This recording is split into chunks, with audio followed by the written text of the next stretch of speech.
Welcome to Tentative Title with Tim.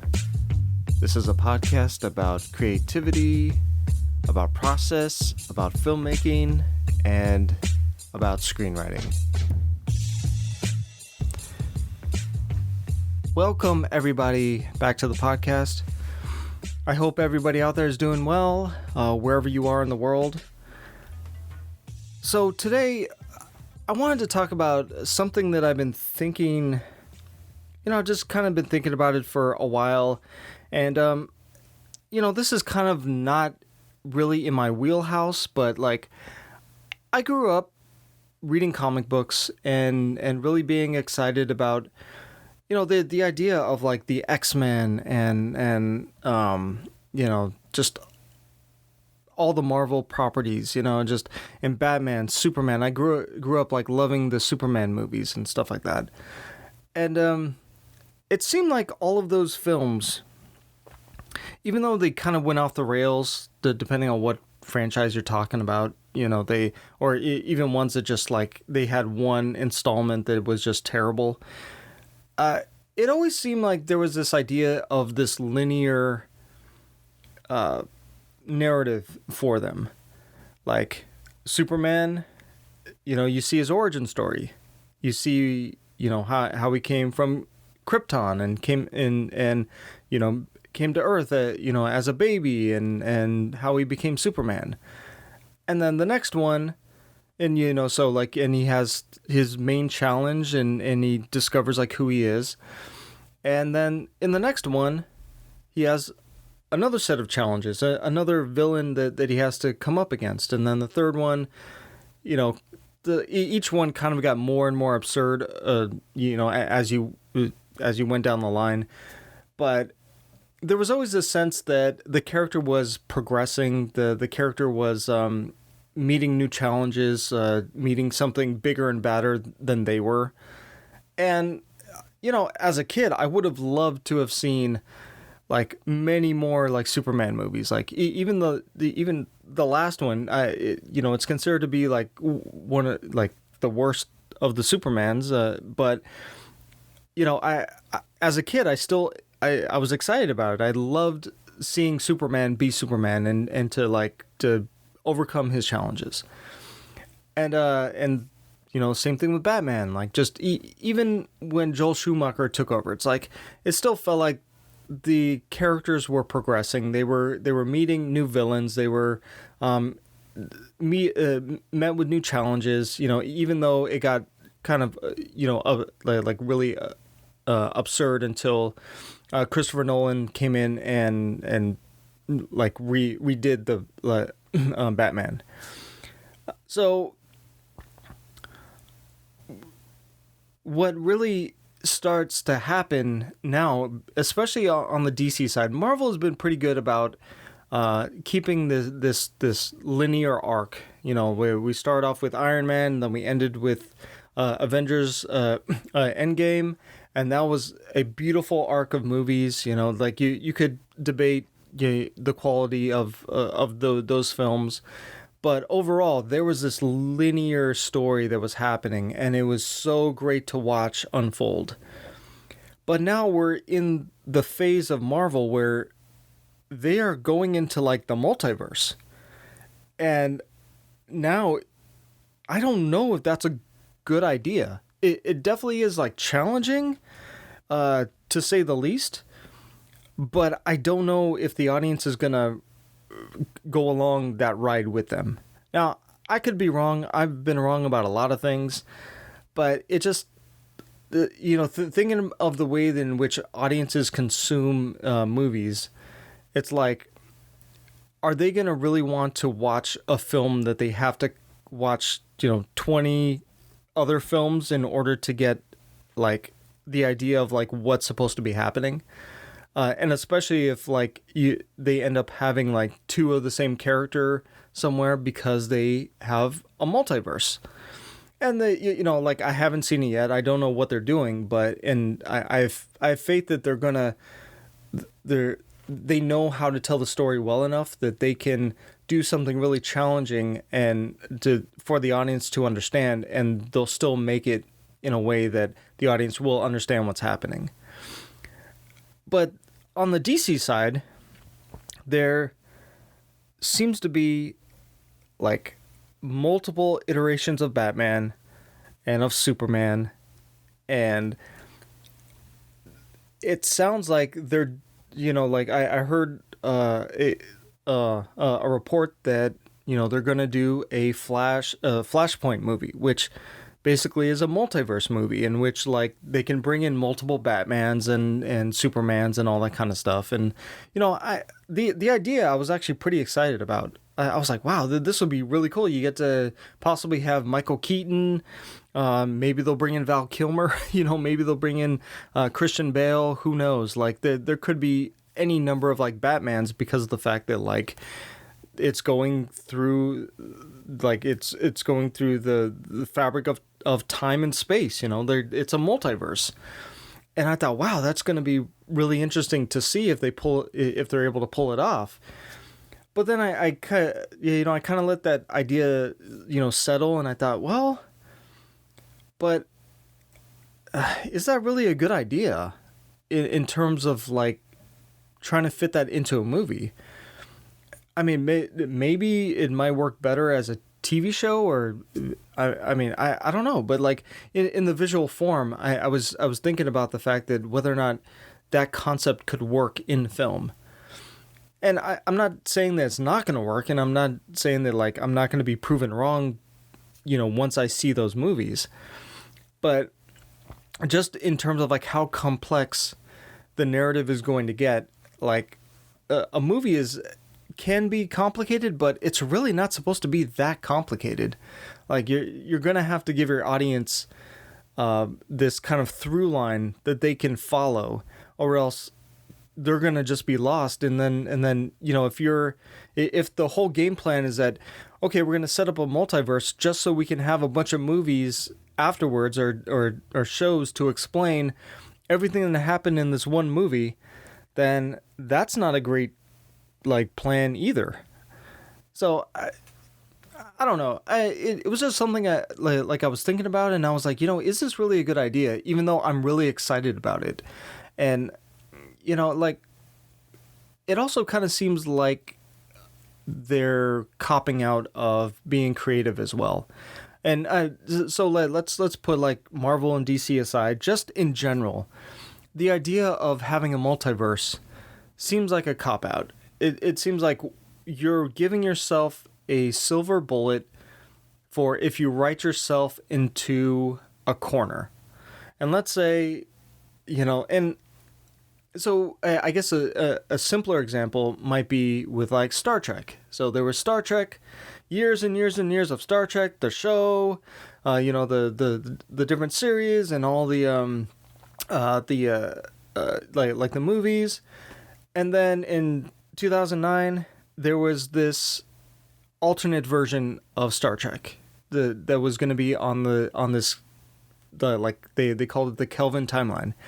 And at the time I was like, wow, that's actually kind of brilliant. Like they're able to reboot the franchise with classic characters, but alternate versions of these classic characters. And I thought, man, that's really cool. Like I like, wow. But then the next movie came out, and then the next one, and it ended up feeling like what they were doing was just taking the original movies and just like kind of like twisting them a little bit and saying, okay, well, hey, since it's the alternate timeline, the things that happen in the movies that you love, it's gonna happen the opposite way. And I was like, well, that's not very creative, right? But I mean, they can still say this is an alternate timeline, so you can still love all the previous like Star Trek, but this other world is like it's doing its own thing. It's part of this parallel timeline that's happening. At least that's the way I understood it. And I'm like, well, maybe it would have been better to just not try to do an alternate universe. Like maybe just continue on with this idea of Star Trek without having to like rely so much upon the like these original characters. Now, I don't know what their reasoning was. But that's a choice that they made, and I at the time I was like, yeah, that's really cool. But like with a lot of these like spectacle, choices that happen in film, the more you sit with it, the more you kind of realize, well, that was just that. Maybe they could have made a better choice. Like they didn't have to, put this in a multiverse situation. And I'm kind of seeing that maybe that's what a lot of, especially like big franchises might be relying upon, is that they understand that they can't replicate the magic of the original. And so what they're trying to do is say, all right, well, we're making our story as a multiverse. We're saying that this is an alternate version of events, with an alternate version of the character, and trying to reboot things that way. And I don't know. It seems like an exciting, so like someone pitched it in the room and it was like, oh, that's really exciting. Yeah. Let's make like, it allows us to like, to go back to the beginning with this character and do an origin story. And it also allows us to like take the character off on their own adventures, and we can like reboot from the beginning. And it's like, it always seems like they're trying to just come back to the beginning with like the reboots and trying to do origin stories, like I was saying last week. It feels like Hollywood is kind of like is stuck a bit. They're just like, they don't know how to get out of this origin story like obsession, to allow the characters to grow, to allow the characters to do more, to go on more adventures, to be fully realized. But no, they keep wanting to either go to before the like the original franchise, like the first movie of whatever franchise you're talking about, so that they can deconstruct the origin of the character, or try to fill in the origin of the character, which like sometimes a character doesn't need an origin. Okay, let me clarify. Sometimes it's more interesting if we don't know the origin of the character, because the point of the character was that they are mysterious, that you don't know exactly like where, like what they're about, or where they come from, but you do know their motivations. You do know, maybe they're like a villain, that they're sinister. It's like, do we really need to know what the backstory is of this villain? It's like, maybe it might be interesting to kind of like dive into their trauma, but sometimes it's more interesting to know that person, that character is really screwed up, and that they're more menacing as they keep going forward, causing more havoc, And like maybe along the way you can give hints about like, okay, maybe there's a past trauma that happened, that's why they're so screwed up. But to outright, humanize somebody that a character that we're supposed to despise and hate is,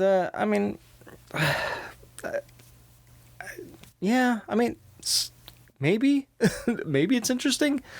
But anyway, I'm getting off track here. The idea of like the multiverse seems like a cop-out, and I don't want to say that as a blanket statement. I just want to say it as like over the past couple years, it seems like a lot of reboots are a result of like trying to have an alternate universe mentality over characters, and it could be just because of like that has nothing to do with the story, but it could be licensing. I know that like some characters belong to some studios, and another studio wants to do a story about a peripheral character that's also like in that same world as this other character, but they, the world is kind of split in terms of like who has rights to what characters in a certain world, in a certain like fictional world. And so you end up having these offshoots or these alternate takes or whatever, just because, well, Hollywood is obsessed with taking things that already work and then trying to deconstruct them or try to have an alternate take on it. And sometimes it works and sometimes it doesn't. It's really a crapshoot. But all in all, I really wish that they would allow for more unique stories, more daring stories to come out, especially with like the bigger movies. Like, obviously, Netflix and Amazon have like a lot of smaller or like middle of the road films that allow for some very creative storytelling. But just in terms of like what regular people, I guess, would be exposed to or would see or gravitate towards, because there is so much, like, I guess, like trauma baiting in terms of like storytelling, that it ends up just being like just like nothing but like dramas about trauma. And it's like, well, how about we put some more, like, let's have some fun stories. Let's have some like adventures, some absurd storytelling, possibly that's fun and like an interesting and stuff like that. So anyway, those are kind of like my thoughts on just the effects of the fact that, like, it seems like that's where storytelling is heading. They want to leave the door open so that they can come back to that well over and over and over again. And the way that they do it is by saying, hey, I know, it's a multiverse. So, all right, guys. Yep. That's all I got for today. And so, yeah, be safe. Do what you need to do to be safe in this pandemic. We're gradually coming out of it, especially here in the States. But I've heard that it's still pretty bad in some areas of the world, and I want this thing to be done as soon as possible. Obviously. So all right, guys. That's all I got. Talk to you next week. And also, if you want to connect with me, I have a email for the podcast. It's tentative.title.with.tim.podcast@gmail.com. Also, I have a Twitter account for the podcast where I post episodes, and that is @title_Tim. And you can find also on the Facebook page, I have a page for the podcast, so you can connect with me there. Looking forward to hearing from all of you, and until then, I'll catch you on the next one.